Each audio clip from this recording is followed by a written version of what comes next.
Y es justamente esta película la que se encarga de confirmar una verdad que todo mundo ya sabía. Los gatos, una especie superior.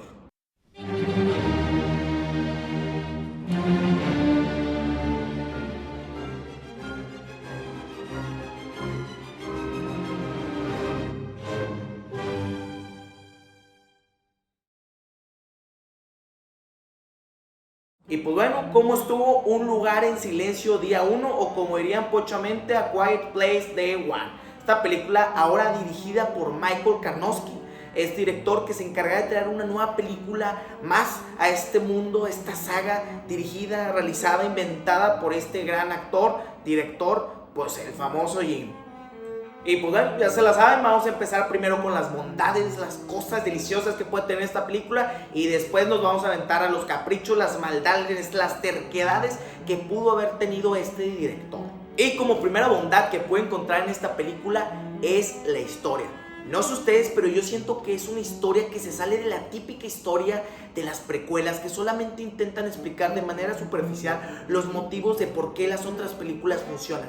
En este caso, el director y el guionista toman un rumbo muy diferente y es a través de un personaje, en este caso Samira, entre otros, que buscan explicar a través de los temas de ellos para poder explicar este mundo, las razones de por qué los monstruos existen, por qué no se puede hacer ruido. Todo esto se puede explicar a través de estos personajes, que en este caso estos directores han copiado de manera buena a diferentes películas que han explicado estos temas principales esquivando la historia o el drama principal, como este es el caso de esta película. Si se acuerdan, este personaje que pues se queda varado en el espacio, pero realmente esta película se trata de explicar el duelo de este personaje que no puede superar la muerte de su hijo. Entonces en este caso esta película hace lo mismo de una forma muy buena, explicando tres temas principales, y el primer tema de ellos es el ruido. Este ruido que no permite a ningún personaje moverse, hacer cosas, expresarse todo su sufrimiento. Por lo tanto, el ruido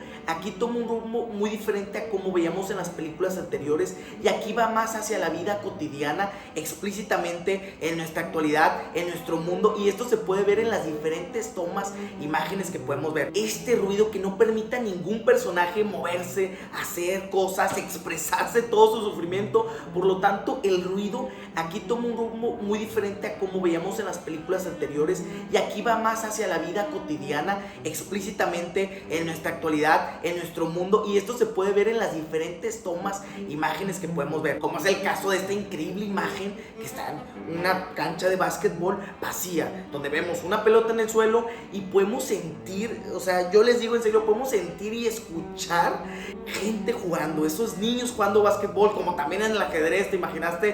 Obviamente a estos abuelitos, bueno, a este abuelito de Pixar. Bueno, justamente esta película se encarga en explicarte cómo el ruido es parte fundamental de la vida de los seres humanos. Entonces, a través del sufrimiento, de cómo no se pueden expresar estos personajes y necesitan ruido, de truenos, para poder hacer su propio ruido y expresar sus emociones y ser lo que son, seres humanos. Entonces yo creo que es un lindo tema que obviamente es un poco repetitivo con los temas anteriores en las otras películas, pero en este caso toma un rumbo diferente a explicarnos la cotidianidad que nosotros vivimos como espectadores hoy en día. Voy a llevar al siguiente gran tema, que es el simbolismo de la pizza.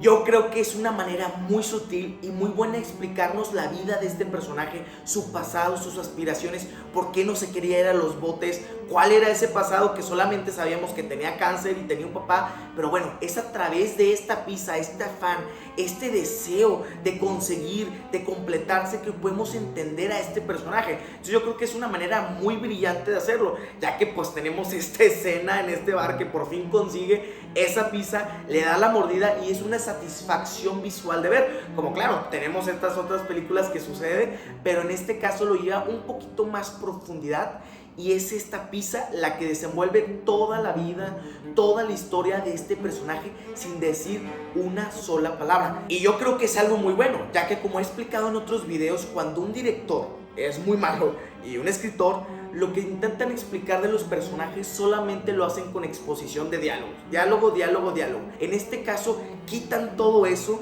y es a través de esta pizza, entre otras cosas obviamente, pero es a través de esta pizza que podemos entender toda la vida al personaje. Y como tercer tema es la magia.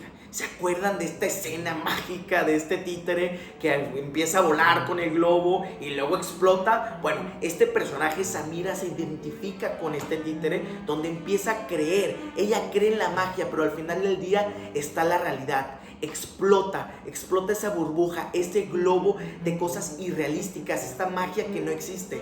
Entonces es una gran idea porque podemos ver la batalla entre la magia y la realidad, entre creer y no creer, tener esperanzas, no tener esperanzas. Entonces este personaje roza entre creer y no creer que hay esperanza todavía de felicidad en su vida. Y es justamente este personaje, este Eric, el que llega a la vida de esta Samira y le enseña, que incluso en esa escena magnífica que ya conté del bar, haciendo los trucos y todo eso de magia, le vuelve a dar vida, literalmente le vuelve a dar vida a este personaje, creyendo una vez más que la magia puede ser que al final del día no es algo realístico, pero por un pequeño instante en ese bar, este personaje puede creer que todo está bien en un mundo caótico. Que de hecho toda esta escena, todo este afán de meter al teatro por parte del director y el guionista tiene que ver mucho con los símbolos que manejan. No sé si se acuerdan cuando ya están todos los monstruos llegando al planeta y que no sé qué, y están refugiados en el teatro. Bueno, en este caso ellos ahora están viviendo el drama. Por lo tanto, esta película maneja diferentes temas, los mete a veces en profundidad, a veces los olvida, los recupera, pero todos estos tres grandes temas se conjuntan al final de la película. Esta escena donde quita los audífonos y se deja morir. Por fin está en paz. Toda la pizza, todo el ruido, toda la magia, las tres cosas al final del día es parte de lo mismo. Este personaje que volvió a creer, volvió a ser feliz, al menos por un pequeño instante antes de que explotara el globo. Y por último, la otra gran bondad que pude encontrar en esta película es la química de los personajes. Estos personajes no funcionan sin el uno al otro. Este Eric llega en un momento importante en la vida de Samira y es el encargado de hacer el desarrollo del personaje, en enseñarle esta magia que les comento. Y yo creo que es un punto muy bueno en esta película, ya que podemos ver y se evidencia que pueden haber dos personas y no enamorarse. Entonces yo creo que este amor no sexual, sino este amor verdadero, puro entre estos dos personajes que han sufrido durante toda su vida, se puede entender, se puede juntar y hace que los dos personajes se desarrollen. Entonces yo siento que es el mejor punto a favor de este director, de este escritor, de esta película, la química simple, la química real entre estos dos personajes que al final del día se fusiona en dos grandes momentos. El primero es este fuego, si se acuerdan de la alcantarilla que está saliendo fuego y están abrazándose en la calle. Ese momento justo es el preámbulo a todo lo que se viene en el mero final. Y claro, tenemos el intercambio del saco y el suéter que tenía esta Samira y este Eric. Esto es un total simbolismo y yo creo que es lo mejor que tiene esta película, los grandes temas que meten para poder explicar cómo funciona y por qué están los monstruos en esta película, y claro, la química de estos personajes. Pero desgraciadamente, como siempre digo, ninguna película es perfecta. En este caso, A Quiet Place Day One es una película que comete sus errores y créanme, tiene varios. Y como primera maldad que puede encontrar en esta película es el formato. No sé ustedes, pero 1 hora y 40 yo creo que fue un poquito excesivo para poder explicar el desarrollo de estos personajes. Yo creo que lo mejor hubiera sido un cortometraje de 40 minutos máximo, media hora, para poder explicar todo este mundo, estos personajes. Yo creo que es un error y esto se debe no solamente a un mero capricho mío de que no, yo quiero durar menos en el cine. No, por mí encantado que dure 4 horas, pero en este caso, al alargar la película, comete varios errores lógicos. Y yo creo que el principal de ellos es la pizza. Yo sé, estoy mencionando que la pizza es un gran tema, pero el problema es que la pizza no se desarrolla correctamente desde un inicio. ¿Y a qué me refiero con eso? Sí está la insistencia por parte de Samira de vamos por pizza, pero el problema es que hay momentos en la película donde tú no sabes cuáles son las intenciones de este personaje, qué quiere hacer, cuáles son sus motivos. ¿No se acuerdan cuando ya muere este enfermero que pues al final del día pues se sacrifica? La verdad fue algo muy bonito de ver, pero este personaje, Samira, sale al día siguiente de ese teatro y va primero a un Oxxo de ahí de Nueva York.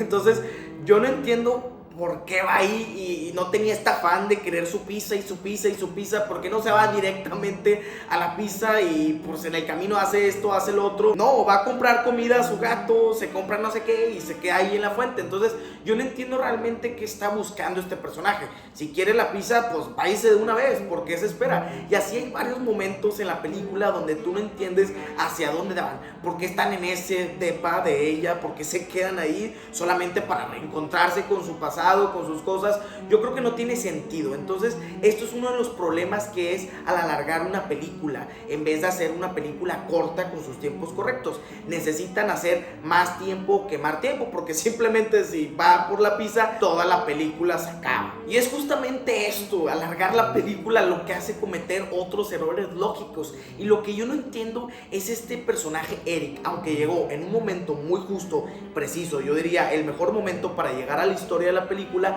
yo creo que al final del día no entendemos cuáles son las motivaciones de Eric. Tenemos Eric, un personaje que se nos presenta, que tiene demasiado miedo, que necesita otra persona para hacer las cosas, pero después que tenemos un personaje que puede agarrar una roca, dispararle a un carro, que se prenda la alarma para poder salvarse. Pero después tenemos obviamente esta parte que nos cuentan que tiene mucho miedo y tiene sus ataques de pánico. Entonces yo digo, tienes ataques de pánico justamente en un momento donde estás en el agua y no está pasando nada, está el monstruo dormido, pero no tienes ataques de pánico cuando estás corriendo y te están persiguiendo 20,000 monstruos y puedes agarrar una piedra y lanzarla al carro. Bueno, yo creo que no tiene sentido y yo creo que al final del día no le dan sus tiempos para poder entender cuáles son estos miedos y sobre todo para entender por qué al final del día se va y corre a ese océano y se lanza. No entendemos porque al principio se quería ir inmediatamente, pero después se quiere quedar con esta Samira y al parecer durante toda la película tiene química, amor puro que les comento. Yo pienso que se quiere quedar con ella para apoyarla y todo su nueva vida que se encontró y se identificó ahí, pero justamente en la primera oportunidad para salir de ese bote se sale disparado. Entonces yo creo que no se desarrolla demasiado bien la historia de este personaje y es otro pecadito que a partir de tener una película de 1:40 en vez de un cortometraje arruina la historia. Lo siento mucho, pero todavía hay cosas que yo siento que no me cuadran o igual y me pueden matar. Ustedes pueden pensar lo que quieran de la película, cada quien tiene su perspectiva. En este caso yo les quiero compartir y es la repetición. No sé ustedes, pero yo siento que esta película fue muy repetitiva en todos los sonidos, en los gritos, en los sustos que tuvieron las dos películas anteriores. ¿Y a qué me refiero con ello? La misma típica escena que llega el monstruo, los asusta y no afecta mucho. Que en este caso, en esta película no afecta casi nada, simplemente aparecen estos monstruos por aparecer. Esta Samira tiene sueños, pesadillas con estos monstruos, recordando su vida anterior en ese departamento, no se desarrolla. Entonces esta película solamente se encarga de asustar por asustar, que yo siento que es un gran error que lleva a otros errores por esta repetición, que es el asunto de hacer los ruiditos con los pasos. ¿Y a qué me refiero con eso? Hay ciertos momentos en la película donde tenemos un personaje que hace el más mínimo ruido y llegan los monstruos, pero después tenemos en la película a este gato que llega a la farmacia, salta, brinca y hace un ruidazo y no pasa nada. A veces susurran los personajes y no pasa nada, pero a veces otros personajes hacen el más mínimo sonido y sí ocurren cosas. Entonces yo siento que son cosas que no tienen sentido, los ruidos, y yo creo que convenientemente afecta y hace que la historia se pueda seguir desarrollando. Y por último, ahora sí, el último capricho que yo pude encontrar en esta película es el mero final. Sí, yo sé, yo dije que este final fue muy bueno porque juntó todos los temas en uno mismo, pero en este caso hay cosas que no me cuadran tantito. La primera de ellas es el saco, este traje de Eric que se intercambiaron entre el uno y el otro. Al final este personaje no lo tiene. Entonces yo no entiendo por qué al final del día hacen este intercambio. Yo sí entiendo por la parte de Eric que está en el bote, lo tiene y simboliza demasiado, pero este personaje se lo quita, dice a mí no me importa, yo quiero estar en blusa, entonces se lo quita. Entonces yo creo que al final del día ese tema pudo haber sido muy bonito que tuviera el saco puesto en ese mero final. Y también el otro gran error que yo siento que es la canción. Sí, yo sé que esta canción está increíble y me van a matar si digo lo contrario, me encanta esta canción, pero no queda, o sea, yo siento que no queda. Tenemos este personaje que está al principio en ese autobús escuchando música, nunca sabemos qué tipo de música es, pero es justamente en ese inicio que nos pudieron haber explicado o mencionado al menos qué música estaba escuchando. Imagínense una canción típica de jazz de esa época, una canción de un pianista o simplemente una canción que le grabó su papá a ella. Hubiera estado fenomenal. Imagínense, en el inicio tenemos el personaje escuchando las canciones de su papá y es el mero final donde desconecta y activa las bocinas y se escucha la música de su papá. Hubiera sido increíble. Entonces yo siento que se desperdician ciertas oportunidades en esta película que al final del día pudo haber estado mejor. Y pues bueno, eso fue todo de esta película. Yo creo que es una película increíble que toma temas que no se habían metido en las películas anteriores. Esta película está justificada a realizarse ya que toma un giro muy diferente y nos explica nuevas cosas en este mundo de qué simbolizan los monstruos y el no hacer ruido. Entonces yo creo que es una gran película, aunque tiene sus errores, vale mucho la pena. Y yo le voy a dar a esta película 3.5 de 5 lunas. 3.5. Y pues bueno, gente, ustedes díganme qué tal les pareció la película. Yo creo que es recomendable y ya saben, ahí para la próxima en el cómo estuvo.